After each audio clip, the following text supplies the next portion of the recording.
ada kuntilanak. Coba, punya alasan enggak lo? Aneh tanya tuh. Tapi aku bulan rumah. Tapi ada curhatan itu nyata, bro. Berarti ke menung sana Singarang apa? Kamu mengarang itu salah. Kamu pada sama aja nggak percaya sama ajaran agama. Oh berarti anak apa ya? Ya, biar saya jelaskan ya. Di bulan puasa kan terkadang kita ada ustadz yang mengatakan ya, di bulan puasa itu semua syaitan di penjara kan ya. Benar, 100% benar. Tapi kitanya, kenapa ono sing weruh? nah, diam dulu ente. Apa? Biar aneh yang jelaskan ya. Jadi gini bro, kita sebagai murid itu salah tafsir. Sebenarnya di datangnya bulan suci Ramadan, kita disuruh menjarah syaitan yang ada di dalam diri kita, seperti sifat yang gak baik, seperti nafsu. Itu kita belajar untuk mengikat semua itu. Kita penjara hal-hal yang negatif di dalam diri kita. Itu Tuhan mengadakan bulan suci Ramadan, kita disuruh belajar untuk ya selayaknya umat beragama bro lah, menahan hawa nafsu ya membuang sifat jelek-jeleknya kita. Itu jadi nggak heran kalau ada masyarakat yang mengatakan, oh kenapa saya di bulan suci Ramadan kemarin melihat kuntilanak, katanya kalau bulan suci Ramadan itu setan semua di penjara. Itu salah tafsir. Jangan menyalahkan bulan Ramadan loh, salahkan diri kita. Hakikatnya yang terdalam, makna yang terdalam itu kita sebenarnya dalam hadis itu di bulan suci Ramadan kita mengurung atau mengesal syaitan-syaitan yang ada di dalam diri kita. Berarti menahan hawa iri dalam nikmat tetangga, itu yang pertama. Itu kan sifat-sifat yang kurang baik lah. Meri kalau dalam bahasa Jawa itu iri dengki. Rasa ingin medot. Ya, enggak, iri dengki itu dalam kenikmatan hidup orang lain. Ada orang bahagia kita iri, ada orang nikmat lah akan keuangan ya kita iri. Itu yang perlu kita penjara. Nafsu kita, melihat orang bahenol kita nafsu, kita sange lah. Di dalam bulan suci Ramadan kita harus belajar menahan itu semua. Itu syaitan-syaitan yang bahaya dalam diri kita. Dan ingat kawan ya, syaitan yang paling bahaya dalam diri kita itu adalah hawa nafsu kita, tidak lain. Mengapa Tuhan mengatakan di dalam hadis lewat ya Rasulullah SAW itu kita disuruh ya untuk belajar di bulan suci Ramadan itu. Kita harus belajar menyelamatkan diri kita dari hawa nafsu, dari angkara murka dunia. Itu tujuan Tuhan mengadakan dunia ada bulan suci Ramadan. Kalau kita udah bisa di bulan biasa, udah bisa seperti bulan Ramadan, ya bulan apapun kita tidak ada bedanya, Terbiasa. ya biasa aja. Makanya kita disuruh bersekolah bro. Kita dihidupkan itu ada. Kita pertama dihidupkan itu ibarat buku yang kosong, kita disuruh mengisi. Apabila kita mengisinya dengan hal-hal kebajikan, insya Allah kita selalu bersama karena Allah. Tapi kalau kita mengisi dengan hal-hal yang kurang wajar lah, dalam arti banyak melanggarnya gitu, panennya ya hidup itu berdasarkan karma. Intinya itu adanya bulan suci Ramadan. Mengapa dia dikatakan istimewa? Mengapa coba bulan Ramadan dikatakan istimewa itu kenapa bro? Padahal yang ada di rasa kita itu sama, tapi mengapa dia dikatakan istimewa? Coba Nah bisa ngelakoni hal sing apik ya pahalanya di berkali lipat. jangan membahas pahala. Jadi ibarat kita baru bantu orang tua udah minta motor ini itu. Itu kalau kita bahas pahala belum apa-apa, kita udah minta hasil. Intinya itu ya kita lakuin aja sesuai syariat, gak usah berharap pahala. surga neraka ada di dalam diri kita gitu. Berarti bereket bro. Biasa kita entah itu bulan Syawal, Ramadan apapun, kita panduannya bulan Ramadan. Kita sama-sama harus belajar seperti halnya kita belajar di bulan Ramadan. Panduan kita harus bulan Ramadan. Kita melihat boten beri maaf-maafan ya orang boten orang maaf ya. Berarti orang dadi ya Pak. Bulan Ramadan itu menggambarkan pedoman kita untuk mencontoh gitu. Kita harus mencontoh seperti halnya kebiasaan di bulan Ramadan. Itu seharusnya kita kalau bisa gitu ya, tidak ada yang menuntut, tapi kalau bisa kita harus belajar seperti halnya kita melaksanakan di bulan suci Ramadan. Itu adalah salah satu kita mewujudkan bahwa kita itu umat apa coba? Beriman, beragama, ya salah satunya beriman. Jadi kalau kita beragama beriman itu harus diwujudkan, bukan cuma diakui saja.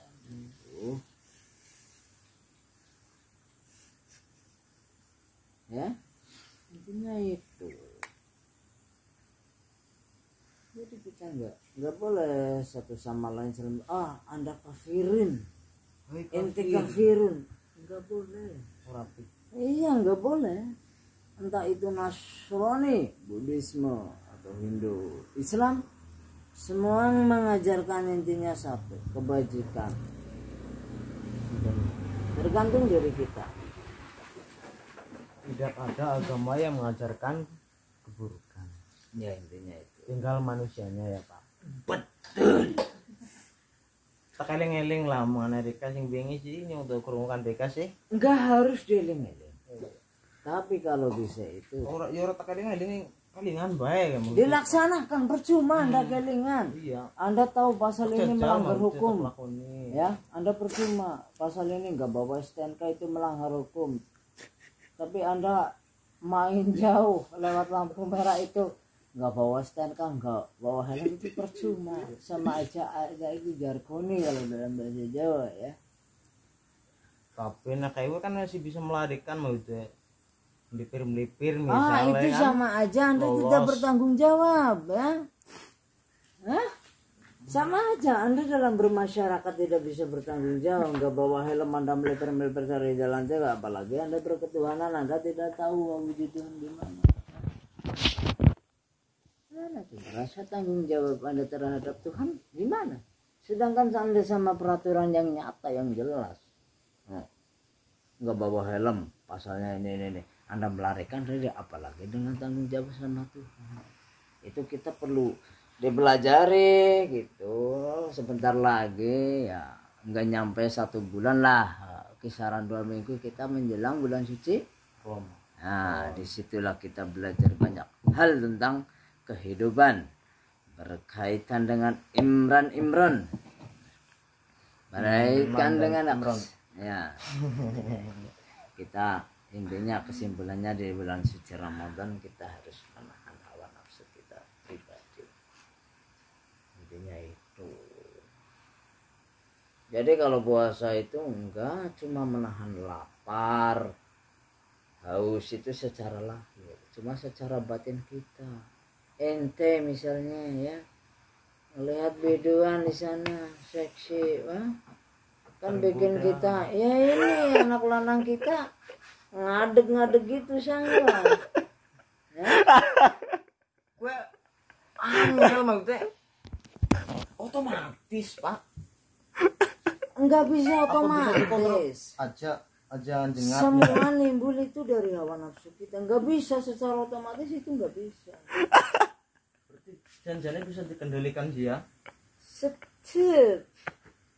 Semua tergantung. Misal gini ya, di bulan suci Ramadan nih ya, ente jago dalam menahan lapar dan haus, tapi Anda lihat cewek itu kesana wis bondingan, ya beginilah itu bodinya, tetenya gede ya, derema, gimana tuh?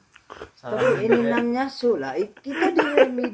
Kita remedi itu tinggal di kesangian kita, itu perlu kita puasakan gitu. Makanya Tuhan mengadakan ya disampaikan oleh hadis yang diterapkan oleh Rasulullah SAW di bulan suci Ramadan. Kita harus menahan hawa nafsu kita lah. Itu tuh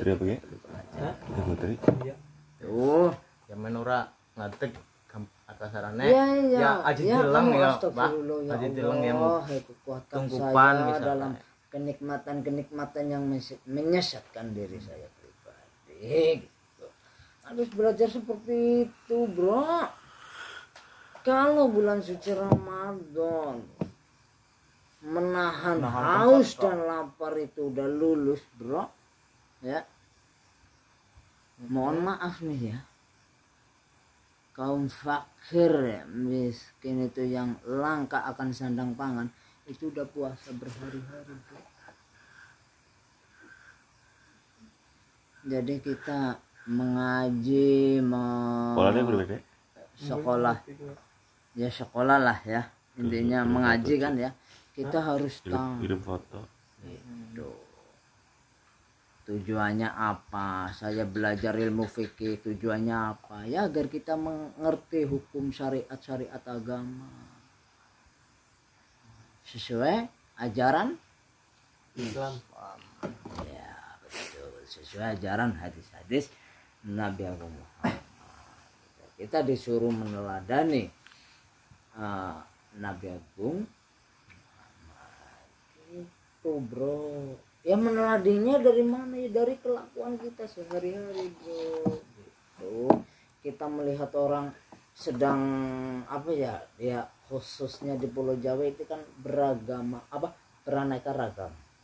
Ada yang membakar kambingnya, ada yang macam-macam, ada yang beler lah ya, beler itu ya. Kita biarin aja, kita doakan bro ya, mudah-mudahan perlahan demi waktu dia hidupnya semakin membaik gitu. Jangan kita benci, kita harus sadar bahwa kita beragama, punya agama, punya pedoman ya, wujudkan gitu dari tingkah laku kita. Kita melihat orang sedang pacaran ya, mudah-mudahan dia nggak terperangkap dengan hawa nafsunya, pacaran yang sewajarnya gitu. Jangan melanggar ya, intinya nggak melanggar lah gitu. Kita doakan yang terbaik buat sesama kita, itu wajib bro gitu. orang salah sih dong ngasih perkara dikabulna orangnya kan urusan kana ya. Ya jangan mengharapkan itu perkara antara dikabulkan dan tidaknya itu biarlah Tuhan yang menentukan. Intinya kita ikhlas lillahi ta'ala itu. Apalagi coba yang mau Anda sholat, Anda tahu kenapa sholat? Gerakan pertama sholat apa coba? Niat takbiratul ihram. Nah, Allah Akbar itu tujuan apa? Allah Kang Maha Agung. Itu udah pasti. Maksudnya kita membanda tangan kita tujuannya apa? Ini jari ada berapa? 5. Dua tangan 10.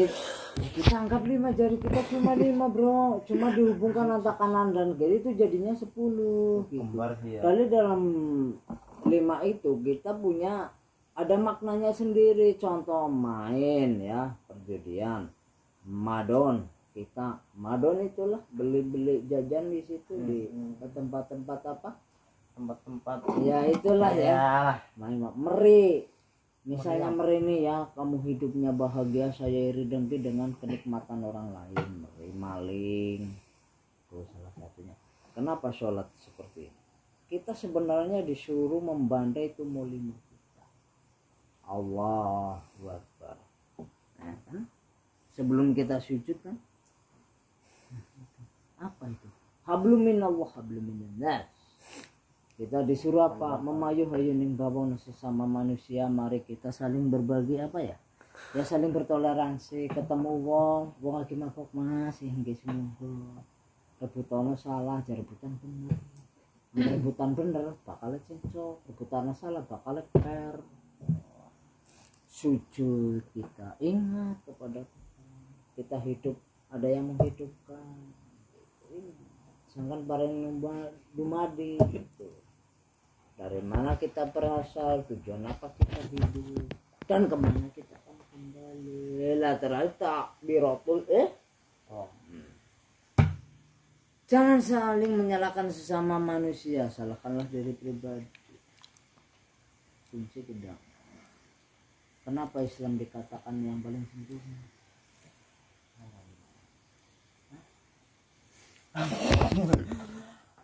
Itu wajib kita ketahui, bro.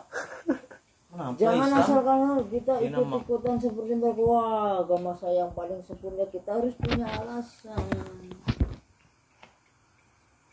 Itu yang pertama syarat. Kita harus punya alasan. Yang kedua kita ya nggak harus semuanya. Aku putus jawabannya Miki Pak. Hah? Putus jawabannya sih Miki. Apa? Putus jawaban gue nang apa Islam. Yang paling sempurna.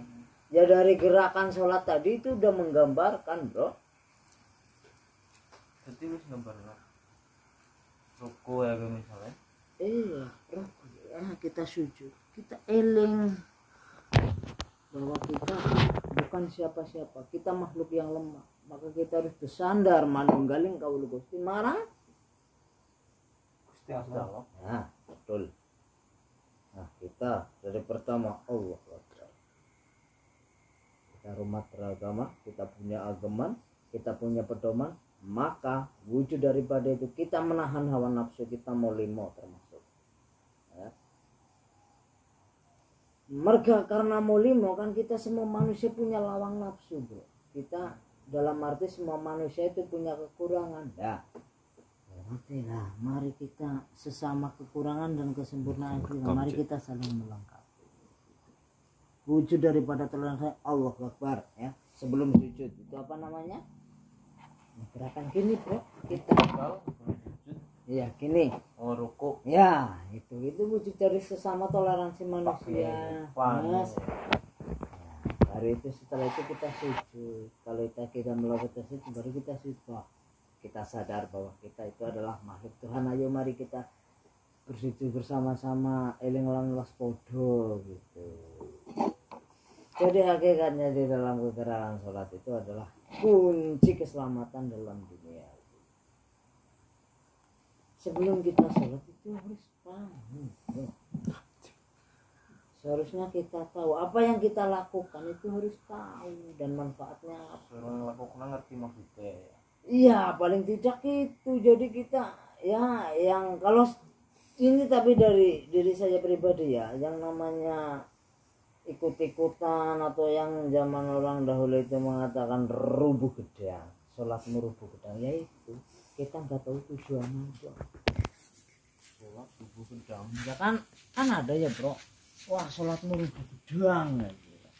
Jadi Malu-malu rok ya. iya betul, kita melakukan tapi nggak tahu ini tujuannya untuk apa gitu.